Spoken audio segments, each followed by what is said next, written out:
আচ্ছা দেখেন, আমরা যখন কোনো ডিজাইন করি, আপনার একটা লোগো নেওয়ার প্রয়োজন হয়। যখন ইলাস্ট্রেটর ডিজাইন করেন, যে কোনো লোগো ডাউনলোড করেন, লোগোটা অবশ্যই আপনার পেজই লাগবে, ব্যাকগ্রাউন্ড সহ লোগো আপনি কোথাও বসান না। আবার লোগোর কালারও চেঞ্জ করে ফেলান, সেক্ষেত্রে আপনার একটা পিএনজি লোগোরই দরকার। এইটার উপরেই ধরেন, এটার উপরেই একটা লোগো বসাবো, সেক্ষেত্রে ই লার্নিং এর একটা লোগো বসাই। সেজন্য আমার ই লার্নিং এর যদি আমি একটা লোগো ডাউনলোড করি, দুইটা লোগো ডাউনলোড করবো। এটা হচ্ছে এই যে লোগো পিএনজি, এটা দেখি ক্লিক করে যে কোনটা পিএনজি কোনটা জেপিজি। আচ্ছা এটা পিএনজি, তাহলে এটার আমি ডাউনলোড করলাম। ঠিক আছে, তারপরে দেখি জেপিজি। আচ্ছা এইটা আছে জেপিজি তে, তারপর এটারও আমি ডাউনলোড করি। চলেন দেখেন, দুইটা ইমেজই এখানে প্লেস করতেছি। এই ইমেজটা আছে কি পিএনজি রূপে, দেখেন পিএনজি এবং জেপিজি তফাৎ। এই ইমেজটা আছে পিএনজি রূপে, আমি যখন রেডের উপরে রাখতেছি তখন দেখেন এই পিএনজি ব্যাকগ্রাউন্ড যে কোনো জায়গায় নিয়ে নিই, পিছনে সবকিছু কিন্তু ট্রান্সপারেন্ট আছে। আর যখন আমি জেপিজিটা নেই, জেপিজিতে যাই, এটা হচ্ছে আমার জেপিজি। চলে, জেপিজি কি হয়েছে, একটা সাদা কিছুর উপরে একটা সাদা ব্যাকগ্রাউন্ড আছে, এই জন্যই এটা জেপিজি। ঠিক আছে, আর এটা আমি যে কোনো জায়গায় নিয়ে যাই এই পিএনজিটা, সেখানে দেখবেন কোথাও এটার ব্যাকগ্রাউন্ড সরবে না, এই যে ব্যাকগ্রাউন্ড দেখা যায় না। ঠিক আছে, যে কোনো জায়গায় বসানো যায়। বুঝতে পারছেন বিষয়টা? জেপিজি এবং পিএনজির মধ্যে তফাৎ এইটাই। কারণ পিএনজি ট্রিতে আমার এই পিএনজিটারই দরকার, পিএনজি ট্রির জন্য আমার এই পিএনজিটাই দরকার। পিএনজিটা কিভাবে বানাইবেন, সহজ মাধ্যম দেখাই দিই। আপনারা তো ই দিয়া করবেন নাকি, আপনারা সবাই এই ছবি টবি তুলে তারপর সেটার পিএনজি করবেন। চলেন আমি এই ছবিটা তুলি।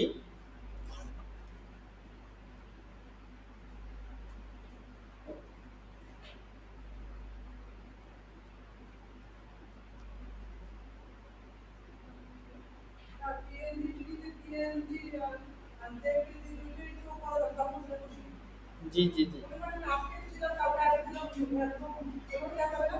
হ্যাঁ হ্যাঁ, হবে হবে। প্রতিনিয়ত দিতে হবে, নাইলে অ্যাকাউন্টও একটা সময় রেস্ট্রিক্টেড করে দেয়, বন্ধ করে দেয়। যেহেতু আপনি নাই ওখানে, আপনি কোনো কাজ করতেছেন না, তাইলে ওটা অ্যাকাউন্টটা ফাও একটা জায়গা খাইতেছে পিএনজি, সেক্ষেত্রে আপনি ওখান থেকে বের করে দেন। আর ওটা ওই ইটা হইছে কি, ওটা ম্যানুয়ালি চলে, মানুষ দ্বারা পরিচালনা হয়, কোনো এআই রোবটের মাধ্যমে না।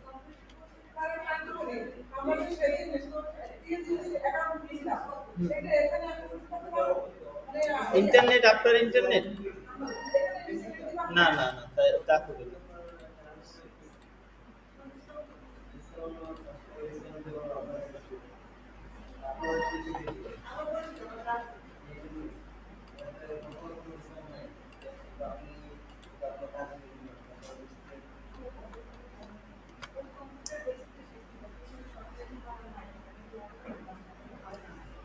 আচ্ছা দেখেন, হয়েছে, এদিকে খেয়াল করেন।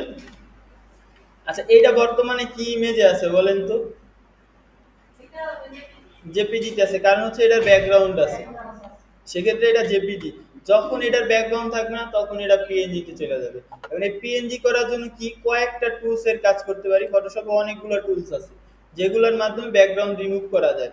দেখেন এখানে যদি আমি যাই, এখানে একটা আছে হয়ে গেল অবজেক্ট সিলেকশন টুল। ঠিক আছে, এরা রেক্ট্যাঙ্গেল এবং লেসও দুইটা হয়, তাহলে আমরা রেক্ট্যাঙ্গেল দিয়ে এভাবে শুধু আমার এই অবজেক্ট আমি সিলেক্ট করি। দেখেন কি হয়,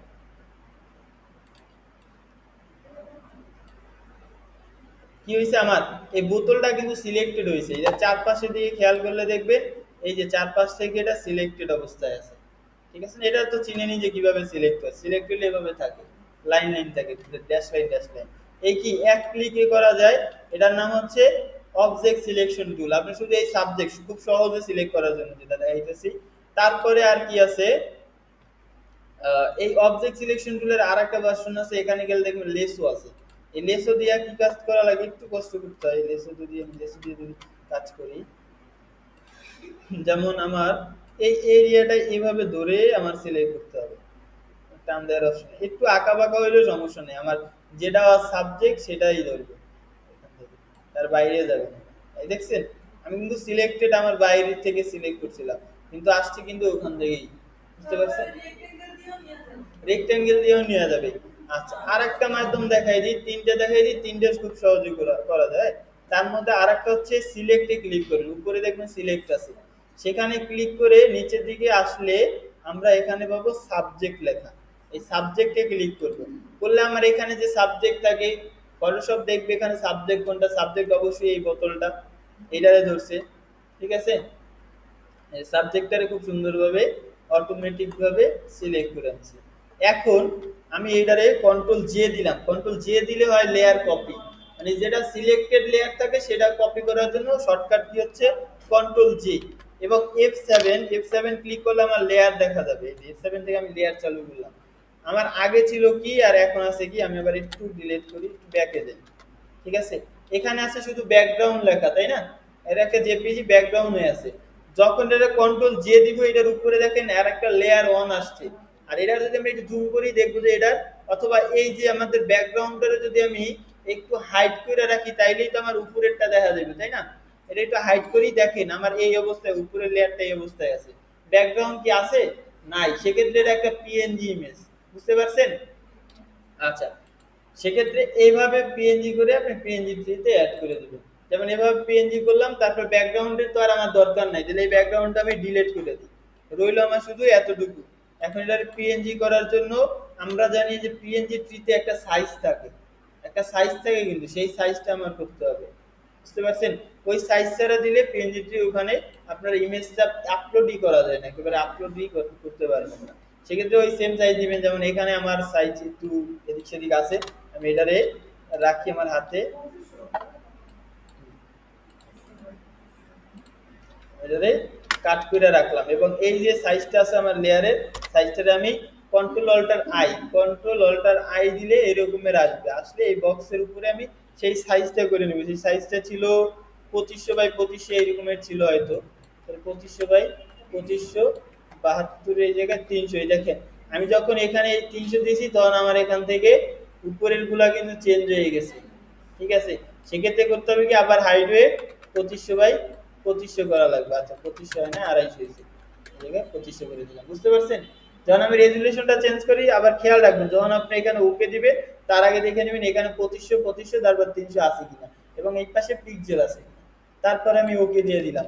যেটারে আমি এখান থেকে কাট করে নিয়েছিলাম সেটারে আবার পেস্ট করলাম, এটারে আমি কাট রাখছিলাম, কন্ট্রোল এক্স দিয়ে কাট করে রাখছিলাম। কন্ট্রোল এক্স দিয়ে কাট করে রাখছিলাম, আবার কন্ট্রোল ভি দিয়ে পেস্ট, ওই যে control C copy control V paste এরকমের, কন্ট্রোল এক্স দিয়ে কাট করছি কন্ট্রোল ভি দিয়ে পেস্ট করছি। হ্যাঁ, এগুলো তো জানেনই। ওকে, তারপর এটা এরকমের থাকলো, থাকার পর যদি বড় করার প্রয়োজন হয়, অন্যথায় দরকার নেই, যেরকমের আছে তেমন থাকাটাই ভালো। এখান থেকে যাবেন এক্সপোর্ট, ফাইলে যাবেন, ফার্স্টে ফাইল, ফাইল থেকে দেখবেন এক্সপোর্ট আছে, সেভ ফর ওয়েব লেগেসি আছে, সেখানে ক্লিক করবেন। ঠিক আছে, file export save for web legacy, এখানে ক্লিক করলাম। তারপর উপরে দেখেন এখানে লেখা কি জেপিজি, এটারে করতে হবে আপনার পিএনজি, জেপিজির উপরে ক্লিক করলে নিচে দেখেন গিফ আসে, পিএনজি আসে, তারপর হচ্ছে বিএমপি আসে। ঠিক আছে, এখান থেকে আমরা পিএনজি 24 করবো, মানে এটা হাইস্ট, পিএনজির মধ্যে হাইস্ট, খুব সুন্দর হয়, ভালো হয়, ব্যাকগ্রাউন্ড একেবারে রিমুভ থাকে, এই যে 24, অন্যথায় কিছু কিছু থাইকা যায়। চলেন 24-এ ক্লিক করলাম, এখান থেকে সেভে ক্লিক করে দিব। তারপর এই যে আমি চাইলে এটা দেখতেও পারি এটা কি অবস্থায় আছে, অল্ট বাটন ধরে যদি ক্লিক করি এটা জুম আউট হয়। ঠিক আছে, অল্ট বাটন ধরে যদি ক্লিক করি, আর কন্ট্রোল বাটন ধরে যদি ক্লিক করি তাহলে এটা জুম ইন হয়। বুঝতে পারছেন? অল্টে জুম আউট, কন্ট্রোলে জুম ইন, জুম আউট করে দেখে নিই তাই যে আসলে ঠিক আছে কিনা। হ্যাঁ, অল ওকে আছে, ব্যাকগ্রাউন্ডে আমার কোনো কালারই দেখা যায় না, আমি একটু জুম করেও দেখতে পারি যে আমার ব্যাকগ্রাউন্ডে কোনো কালার নেই।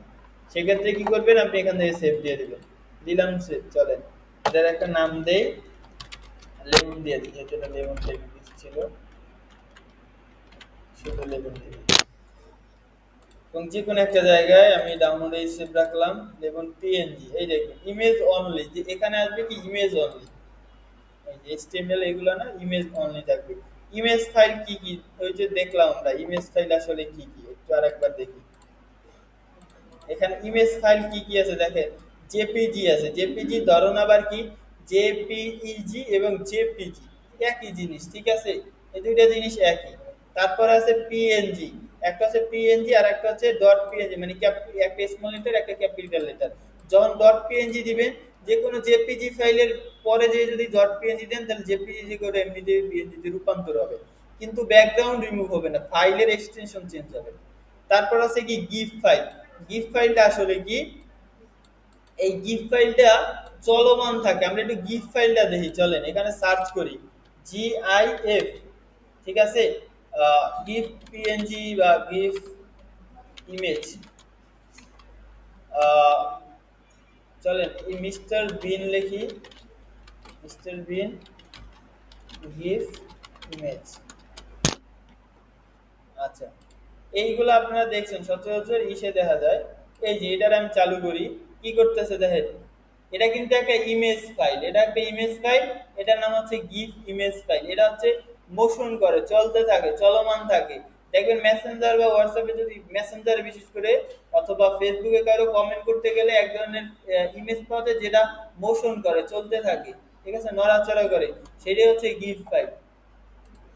তারপরে আর কি আছে, এই একটা ফাইল আছে বিএফপি এবং টিএফ। এই টিএফ এই ফাইলটা কি, এটা হচ্ছে যে খুবই হাই কোয়ালিটি ধরে রাখে, হাই কোয়ালিটি মেনটেন রাখে। এই টিএফ যে ফাইলটা আছে খুবই হাই কোয়ালিটি, এখানে লেখা আছে এই যে high quality format use in printing and professional photography.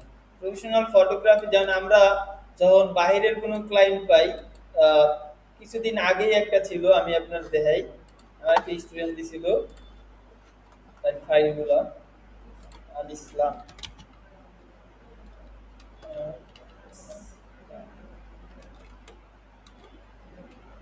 আল ইসলাম শোনা, নিচে দিয়ে যাই, এই যে লিঙ্কটা দেন, ড্রপবক্স।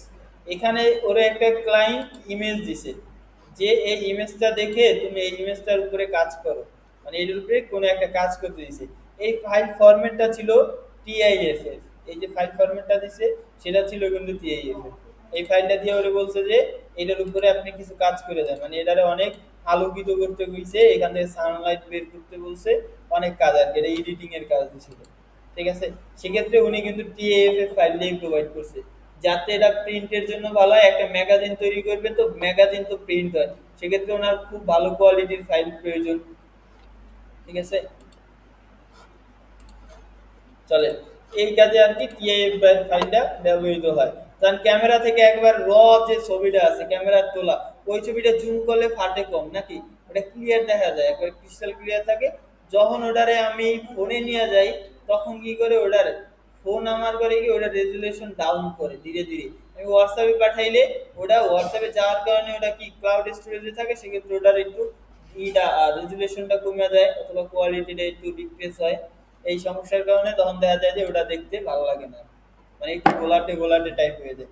আর যখন এটা টিএফএ ফাইলটা করে রাখবে, তখন এই ফাইলটাই বারবার যাইতেছে, জেপিজি কিন্তু ডিক্রিজ হয়। ওই যে আপনার সাইজগুলা কোথাও যদি পাঠান, সেক্ষেত্রে হোয়াটসঅ্যাপে একটা ছবি তুলে পাঠাইলেন, তার ছবিটা জুম করলো, রেজুলেশন ভালো আসতে, ক্লিয়ার আসে না, এরকমের সমস্যা দেখা যায়। কিন্তু এই যে টিএফএ ফাইল বা ডকুমেন্ট করে পাঠান, যাতে ছবিটা না ফাটে, খুব ভালো যায়, সেটা হচ্ছে ডিএফএ। অথবা আপনি কোনো একটা প্রিন্টিং এর জন্য ডিজাইন করলেন, বিজনেস কার্ড ডিজাইন করলেন, সে বললো যে আমাকে এটা প্রিন্টিং এর জন্য পাঠাবো, সেক্ষেত্রে আমাকে প্রিন্টিং এর জন্য একটা ভালো ফাইল তুমি ফাইল ফর্মে সাজেস্ট করে এবং আমাকে দাও, তখন আপনি ডিএফএ ফাইলটা দিতে পারেন। অথবা আর একটা ফাইল হচ্ছে পিডিএফ ফাইল, সেটাও দিতে পারেন, ঠিক আছে, পিডিএফ ফাইলও দিতে পারেন। চলেন জেপিজি এবং পিএনজি তফাৎটা তো বুঝতে পারছি, তাই না? আচ্ছা, পিএনজি ট্রির জন্য আমার প্রয়োজন যেটা, এটারে 2500 বাই 2500 দরকার, তাহলে আমি 2500 বাই 2500 নিলাম। এখন এটার একটা পিএনজি ছবি আমি কি করছি, এখানে পিএনজি ছবি একটা সেভ দিলাম।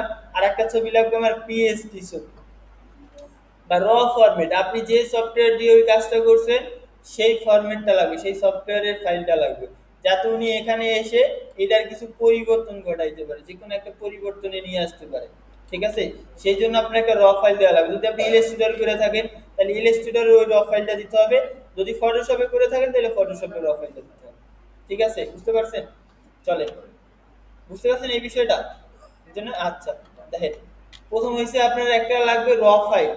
র ফাইল বলতে আপনি যেটা ডিজাইন করছেন যে কোনো জায়গায় বা কোনো কারেকশন করছেন, দেন আমি ফটোশপে যদি কোনো কাজ করি, সেক্ষেত্রে ওটা লেয়ার বাই লেয়ার থাকে, যে কোনো সময় চাইলে আমরা কোনো লেয়ার ডিলিট করতে পারি এবং কোনো কিছু ওখানে অ্যাড করতে পারি, ওটা একটু আলো বাড়াইতে পারি, কমাইতে পারি, অনেক ব্যাপক কাজ করা যায়। কিন্তু যদি ওটা জেপিজি ফরম্যাটে থাকে তখন কিন্তু দেখা যায় না, ওগুলো করা যায় না। সেক্ষেত্রে উনি দুইটা ফরম্যাট চাই, একটা জেপিজি ফরম্যাট আর একটা হচ্ছে যে আপনার র ফাইলটা। র ফাইল সেটা হইতে পারে এআই ফাইল, অথবা হইতে পারে কি এই যে ফাইলটা আছে পিএইচডি ফাইল। বুঝতে পারছেন? পিএইচডি অথবা এআই ফাইল। ধরেন আপনার বিজনেস কার্ডই চাইছে, আপনি বিজনেস কার্ডই কোথাও এক জায়গায় দিলেন, এন্ড আপনার কাছে চাইলে র ফাইল দেন এবং আমাকে একটা জেপিজি ফাইল দেন আমি দেখার জন্য, প্রেজেন্টেশন ফাইল। আপনি একটা জেপিজি তাকে দিলেন ফার্স্টে, সে ওইটা দেখলো, এখন সে বললো যে আমাকে র ফাইলটাও দেন। র ফাইলটাও আপনি দিলেন, তখন সে কি করতে পারে, কারেকশন করতে পারবে, বিভিন্ন চেঞ্জ গুলো করতে পারে, আপনি যদি তার এআই ফাইলটা দিয়ে দিতে পারেন। সেক্ষেত্রে পিএনজি ট্রিতে তো আর আপনার কাছে আর চাইতে পারবে না, আপনি যখন আপলোড দিবেন ওই পর্যন্তই। তারপর ওটা পিএনজি ট্রি নিজস্ব একটা নিজস্ব সম্পত্তি, তারা ওইভাবে সেল দিবে, আপনাদের কমিশন দিবে, এবং যার যা যে যে ফাইল লাগবে তারা সে সেই ফাইল গুলো প্রোভাইড করবে। সেক্ষেত্রে আগে থেকে আপনার র ফাইল দিয়ে রাখতে হবে। এখন বুঝতে পারছেন? আচ্ছা, সেটা হইতে পারে আপনার বিজনেস কার্ডও দিতে পারেন, অথবা এই যে কোনো পিএনজি ইমেজ। বিশেষ করে পিএনজি ইমেজগুলো পিএনজি চিতে বেশি অ্যাপ্রুভাল রেটটা একটু বেশি অন্য অন্যগুলোর চাইতে। দেখি পিএনজি চির বর্তমান অবস্থা দেখি, গেলেই দেখি ফার্স্টের দিকে কোনটা শো হয়। পিএনজি,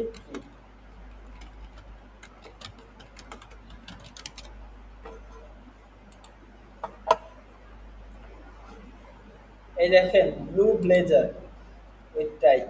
এটা আছে কি পিএনজি ফাইলে আছে। যখন আমি এটারে ডাউনলোড করব, আপাতত আমার এটা আসতেছে, একটু অ্যাকাউন্ট লগ ইন করতে হবে। একটু লগ ইন করি। আচ্ছা, এখানে লেখা আছে কি ডাউনলোড পিএনজি, এখানে লিখেই দিয়েছে যে আপনি ডাউনলোড পিএনজিটা ডাউনলোড করতে পারবেন। ঠিক আছে, এখান থেকে এই যে আমি ক্লিক করি, এখান থেকে রিল্যাক্স ডাউনলোড ফাস্ট স্পিড যাচ্ছে, ডাউনলোড আনলিমিটেড ডাউনলোড।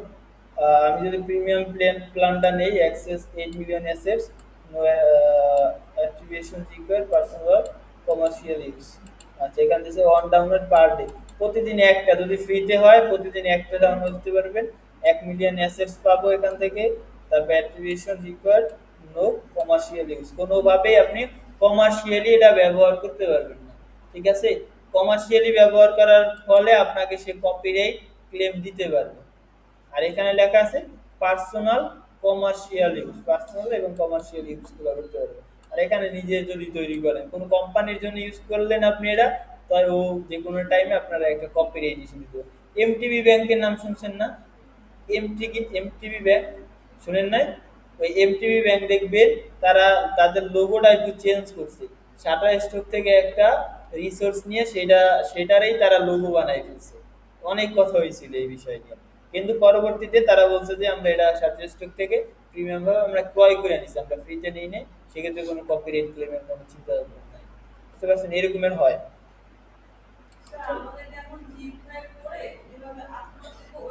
আচ্ছা দেখেন, দুইটা ফাইল সেভ দিতে হবে। আগে আমি পিএনজিটা সেভ দিছি, তারপরে এই যে পিএসজি ফাইল এটারে সেভ দেবো। এই যে সেভ অ্যাজে ক্লিক করে এখান থেকে সেভ দিব, এই যে save on your computer click দিলাম। তারপর হচ্ছে সেভ দিছিলাম কোথায়, ডাউনলোডে। চলেন, লেমন ছিল, লেমন, একই নাম রাখলাম। ঠিক আছে, এটার একই নাম রাখলাম। চলেন, এখন যদি আমি ওখানে চলে যাই, তাইলে দেখবো এই লেমনটা ওখানে আছে, দুইটা লেমন। এই যে দিস পিসি ডাউনলোডে গেলেই পাবে। এই একটা লেমন লেখা, এই একটা লেমন। এই লেমনের ব্যাকগ্রাউন্ড এখন সাদা দেখায় না, আমি এটা একটু করি। তারপর দেখি এটার ব্যাকগ্রাউন্ড এখন দেখা যাইতেছে কি। দেখেন এখানে আরো একটা ঝামেলা আছে, দেখছেন ঝামেলাটা কি? এই ব্যাকগ্রাউন্ডেও কিন্তু চলে আসছে, দেখছেন? এই ব্যাকগ্রাউন্ডে চলে আসছে। সেক্ষেত্রে পরবর্তীতে আমি যেটা নিয়েছিলাম, আবার একটু পিএনজিটা দিব। এটা চারপাশে কোনো কিছু আছে কিনা সেটারে দেখে নিই। এই যে চারপাশে আছে বলতে এই দেখা যাইতেছে এখানে, এই যে এটার চারপাশে আছে। সেক্ষেত্রে করতে পারি কি আমি, বলে কি করা যায় আমার? আচ্ছা, চারপাশে যা কিছু আছে সবকিছু আমার রিমুভ দিয়ে দিতে হবে। কিভাবে? ফিল্ডটা সাবজেক্টে যাই, এখান থেকে সিলেক্ট থেকে সাবজেক্ট করি, আবার এটাতে সিলেক্ট করব। দেখেন এতটা সিলেক্ট হয়েছে, পুরোপুরি সিলেক্ট হয় না। ঠিক আছে, পুরোপুরি সিলেক্ট করার জন্য আমি এখান থেকে একটা টুল ইউজ করি, যেটা হচ্ছে কুইক সিলেকশন টুল। এটা দিয়ে এভাবে ড্রাগ করে দিই, তাহলে পুরোপুরি সিলেক্ট হয়। ঠিক আছে, ড্রাগ করে দিই, দেখেন অনেক সময় অনেক বাইরেও চলে যায়, তারপরে কিন্তু আমার ঠিক জায়গার মতোই পরবর্তীতে চলে আসে। ঠিক আছে, এখন দেই কন্ট্রোল জে, দিলাম লেয়ারে, দেখবেন যে কন্ট্রোল জে দেওয়ার পর লেয়ার থ্রি তৈরি হয়েছে, লেয়ার টুটা ডিলিট করে দিই। এখনো কিন্তু যায় নাই, নাকি এখনো যায় নাই? আচ্ছা, এটা রিমুভ করার জন্য আর একটা লাস্ট উপায় হচ্ছে এভাবে সিলেক্ট করে কন্ট্রোল এক্স দিয়ে কাট করে নিব। ঠিক আছে, এবং এই লেয়ারটা ডিলিট করে দিব, কন্ট্রোল এন দিব, হয়ে গেল। না, এখান থেকে আমি আরেকটা নতুন লেয়ার নিয়ে নিচের দিকে দেখব। জি, আরো ইজি ওয়ে, এটা তো করছে, এইটা শুনেন, এখন আপনার ফটোশপে যাননি, ফটোশপে ক্লাস করলে তখন এগুলো ইজি হবে। ঠিক আছে, এই জন্য ফটোশপের পর পিএনজি দেখানো উচিত ছিল। আচ্ছা, এই ব্যাকগ্রাউন্ডটা যেটা আছে, এই ব্যাকগ্রাউন্ডটা আছে কিন্তু আমার এই ব্যাকগ্রাউন্ডে, এই যে লেয়ার ওয়ানের যেটা আছে সেই ব্যাকগ্রাউন্ডে আমার এই ব্যাকগ্রাউন্ডটা আছে, লেয়ার ওয়ানে। ঠিক আছে, এতক্ষণ যেটা করছি ওইটা দিয়ে কোনো লাভ হবে না, আমার এই লেয়ার ওয়ানটা ডিলিট দিতে হবে। এই যে লেয়ার ওয়ানটা ডিলিট দিছি, এখন কিন্তু ওই ব্যাকগ্রাউন্ডের ওই দাগটা নাই। ঠিক আছে, এখন আবার পিএনজি তে সেভ দিই, এক্সপোর্ট সেভ ফর ওয়েব দিয়ে গেছি, এখান থেকে পিএনজি 24 সেভ, ওই যে আগে লেমন ছিল সেই লেমনের উপরেই সেভ দিলাম, রিপ্লেস। চলেন এখন ফাইলে চলে যাই, এর চাইতে ইজি ওয়ে আর নাই আমার মতে। ফাইলে গিয়ে এই দুইটা সিলেক্ট করবেন, একটা দেখেন আমার এখানে পিএইচডি ফাইল, এটা আমার ফটোশপ ফাইল, ফটোশপে যে কাজ করছি সেই ফাইলটা। আর এই পাশে যেটা আমার জেপিজি এই পিএনজি ফাইল, বুঝতে পারছেন? আচ্ছা, আপনার তো ইলাস্ট্রেটরে কাজ করছেন না, এরপরে ইলাস্ট্রেটর থেকে একটা লোগো করে তারপর সেটার উপরে আপলোড দেওয়া হয়। ঠিক আছে, হ্যাঁ হ্যাঁ হ্যাঁ, ওইটা ওইটা যেভাবে, হ্যাঁ হ্যাঁ ওইটাই, এই লিমোনেটটা দেখায়। এই দুইটা সিলেক্ট করলাম, এখন এই দুইটার জিপ করতে হবে আপলোড দেওয়ার জন্য, তাই না? রাইট ক্লিক করলাম, দেখেন এখানে আছে কি অ্যাড টু অ্যাচিভ, সেটাই ক্লিক করি। তারপর এখানে দেখেন অ্যাচিভ ফরম্যাট কি, জিপ এবং রার, আমরা এখান থেকে জিপ সিলেক্ট করে নেব। ঠিক আছে, সিলেক্ট করে ওকে করে দিলাম। তারপর দেখবেন এখানে একটা লেমনের একটা নতুন জিপ ফাইল রেডি হয়েছে। এর ভিতরে গেলে এই লেমন এই লেমন দুইটাই পাবো, মানে পিএনজি এবং পিএইচডি ফরম্যাট দুইটাই এইটার ভিতরে আছে। তখন এটা এক্সট্রাক্ট করি, এই দেখেন এক্সট্রাক্ট ফাইলে ক্লিক করলাম, তারপরে ওকে, এইখানটায় একটা নতুন ফাইল আসবে, এই দেখেন লেমন, ভিতরে গেলে দেখেন দুইটা ফাইলে কিন্তু আছে।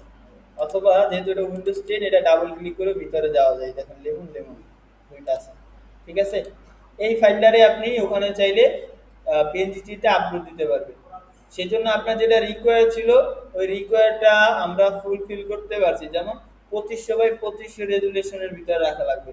সেক্ষেত্রে যে আপনার ফাইলের, যেহেতু এটা পিএনজি ইমেজ, ব্যাকগ্রাউন্ড থাকুক 2500 বাই 2500, ইমেজটা না থাকলেও হবে। বুঝতে পারছেন? আবার দেখাই, এই যে ব্যাকগ্রাউন্ডটা আছে, আমার এই ব্যাকগ্রাউন্ড যেটা দেখা যাইতেছে বক্স বক্স, এইটার আকৃতি থাকা লাগবে 2500 বাই 2500, এটা আমার ছোট থাকলেও সমস্যা নাই। ঠিক আছে, এটা যদি আমি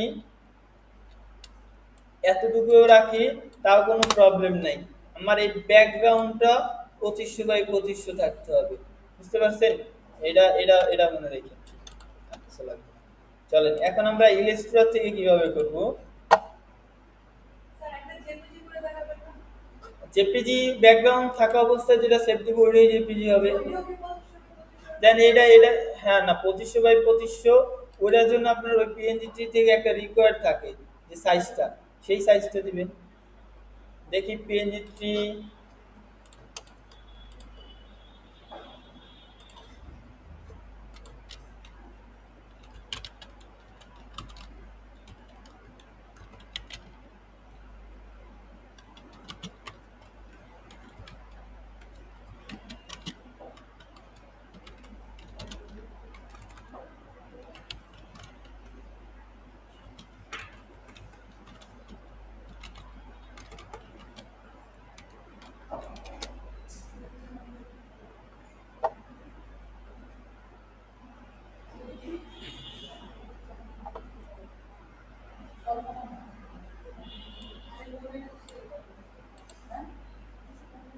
আচ্ছা দেখেন এই যে এখান দেয়া আছে থাম্বনেল তৈরির ক্ষেত্রে, এখান দেয়া আছে ইউজ এ ক্যানভাস। ক্যানভাস হচ্ছে যে আপনার ওই যে সাইজটা যে এইটার উপরে রাখেন এটা ক্যানভাস 1200 বাই 1200 পিক্সেল, ঠিক আছে, 1200 বাই 1200 পিক্সেল আর submit background use to 2000 by এত। যদি আপনার এটা জেপিজি হয়ে থাকে সেক্ষেত্রে এটা রাখতে হবে আপনার 2000 বাই 4900, ঠিক আছে। ওখানে ছিল 2500 বাই 2500, ওখানে অনেকগুলো দিছিল, এখানে কম, চ্যাটজিপিটি খুব কমই সাজেস্ট করছে। পিএনজি ট্রিতে গেলে অনেক কিছু সাজেস্ট করে, 10 এমবি পর্যন্ত থাকবে, এটা ঠিক আছে। কারণ এখান থেকে আমি একটা লোগো ডিজাইন করি। চলেন একটা লোগো করি, ঠিক আছে। বলেন একজনের নাম বলেন, তার নামটা দিয়ে একটা লোগো বানাই ফেলি। পাপিয়া সুলতানা, পিএস নাকি? আচ্ছা, এটা ফটোশপে যে পিএস যা হয় ওর থেকে ভালো আর পিএস না, ঠিক আছে। আচ্ছা, পি দিলাম। এটা একটা বোল্ড ফন্টে নিয়ে যাই, যেমন হেলভেটিকা আছে, হেলভেটিকা গোল্ডে নিলাম। দেখেন পি কিন্তু আসছে, এখন লাগবে আমার এসটা, তাইলে এই উল্টাভাবে এস দিলে তো ওটা কেমন দেওয়া যাবে, খারাপ দেওয়া যায়, ভালো লাগবে না। এটা এস বানাইতে হবে। আহ,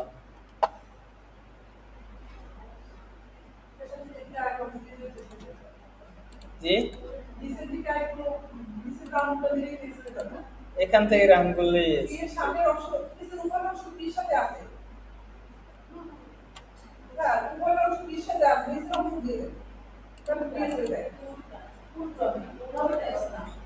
তাইলে আপনার এসটা করতে হবে এইভাবে, এই যে এস ঠিক রাখলে পি উল্টো হয়ে যাবে,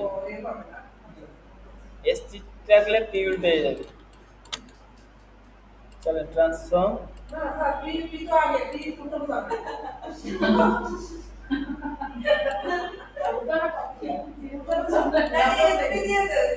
হ্যাঁ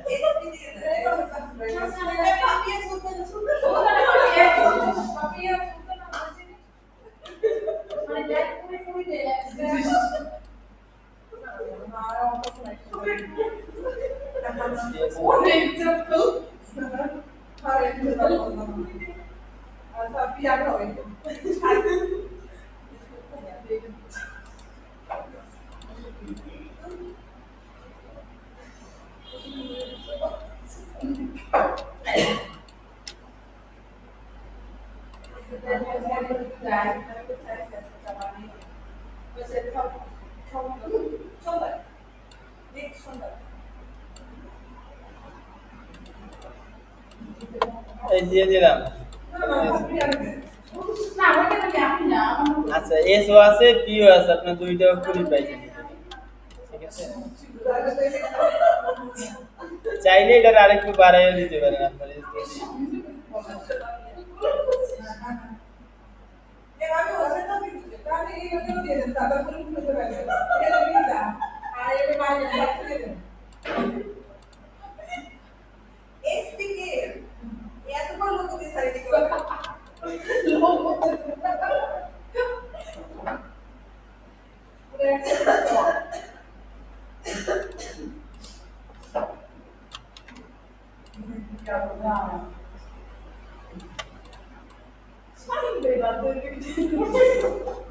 আপনারা শাহিন ভাই কই আসেন?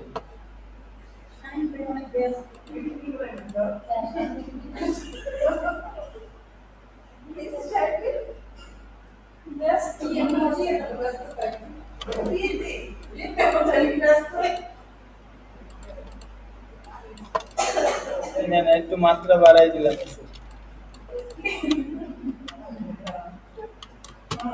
আচ্ছা, এই লোগোটারেই না, এইরকমের লোগোই দেখবেন একটা সময় খুবই ডিমান্ড হয়েছে। তাহলে লোগোর জন্য যে আর্টবোর্ডটা থাকে 2000 বাই 2000, ওই রকমের একটা আর্টবোর্ড, এবং ইলাস্ট্রেটর ফরম্যাটে আপনার তেমন কোনো লাগবে না যে আপনার এই রকমের সাইজের একটা আর্টবোর্ডই দেয়া লাগবে, এই সাইজই লাগবে এমন কিছু না। যেহেতু ভেক্টর ফরম্যাট, আমরা জানি ভেক্টর ফরম্যাট হচ্ছে কি কোয়ালিটি ডিক্রিজ হয় না, কোয়ালিটি যেমন আছে তেমনই থাকে। আপনি চাইলে এভাবেও দিতে পারেন, ঠিক আছে, অথবা আর্টবোর্ডটা পিক্সেলে নিয়ে 2000 বাই 2000 দিতে পারি। এই যে আর্টবোর্ডে গিয়ে আমরা আর্টবোর্ডটারে মিলিমিটার থেকে 2000 বাই 2000 পিক্সেল দিই, 2000 পিএক্স।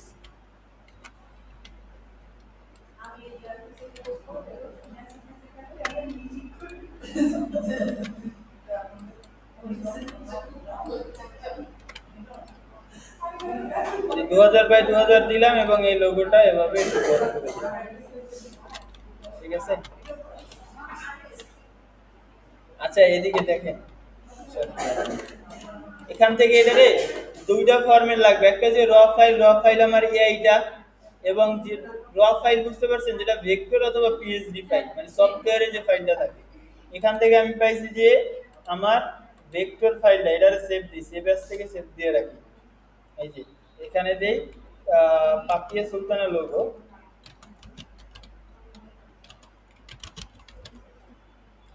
এই ফরম্যাটে দিলাম সেভ।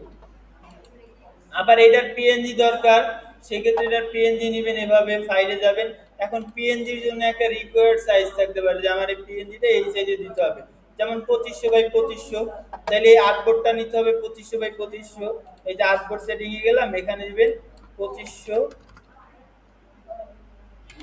পিএক্স, এখান থেকেও করতে হবে, যেহেতু এখান থেকে পিএনজি করা যায় এখান থেকেও করা যাবে।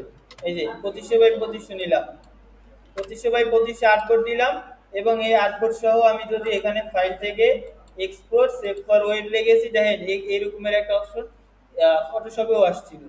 জেপিজির জায়গায় PNG 24, তারপর হচ্ছে দেখি একটু এটা কি অবস্থায় আছে, এই দেখেন পিএনজি অবস্থায়। ঠিক আছে, এখান থেকে সেভ দিলাম, তারপর এখানে সেভ দিছিলাম কোথায়, ডাউনলোডে পাপিয়া সুলতানা লোগো লেখা, তাইলে এখানে ইমেজ অনলি পাপিয়া সুলতানা লোগোই থাকুক এবং সেভ দিয়ে দিলাম। এখন আমি যদি ফাইলে যাই তাইলে দেখবো পাপিয়া সুলতানা লোগো, এই তো পাইলাম, ভেক্টরটা কই, এই ফাইলটা দেখেন, এই ফাইলটা কি ডাউনলোডে দিছিলাম না,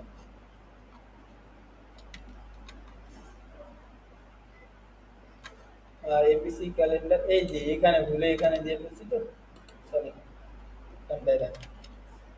এই যে পাপিয়া সুলতানা লোগো, পাপিয়া সুলতানা লোগো, আর একটা গেল কই, এই যে উপরে। এই যে আপনারা, এই হচ্ছে যে পিএনজি লোগোটা, আর এই হচ্ছে যে ফাইল বা এআই ফাইল যেটা।